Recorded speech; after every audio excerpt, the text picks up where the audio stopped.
پہلی بات نماز کا اہتمام کرنا، تعدیل ارکان کے ساتھ، سکون کے ساتھ، تسلی کے ساتھ باقاعدگی سے نماز باجماعت پڑھنا، یہ رزق کے لیے پہلا دروازہ ہے۔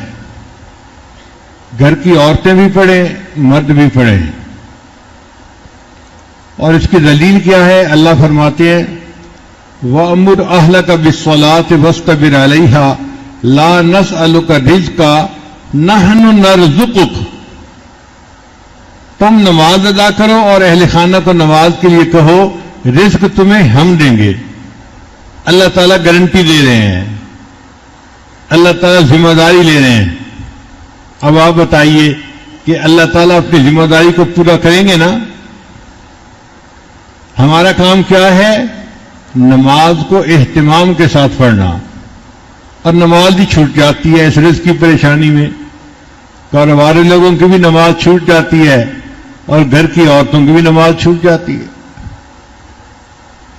جس سے رزق بڑھنا تھا اس میں غفلت ہو رہی ہوتی ہے۔ وہی مسجد میں نظر نہیں آئے، او جی بس دفتر کی پریشانی ہے، ختم ہوگی تو میں آ جاؤں گا۔ ہم انتظار میں ہوتے ہیں کہ پہلے پریشانی ختم ہو پھر ہم نماز پڑھنے آئیں گے، اور اللہ چاہتے ہیں کہ یہ نماز پڑھنے آئے اور اس کی پریشانی کو میں ختم کر لوں۔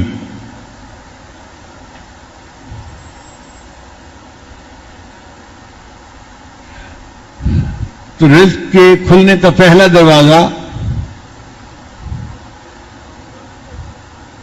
نماز کا اہتمام کرنا،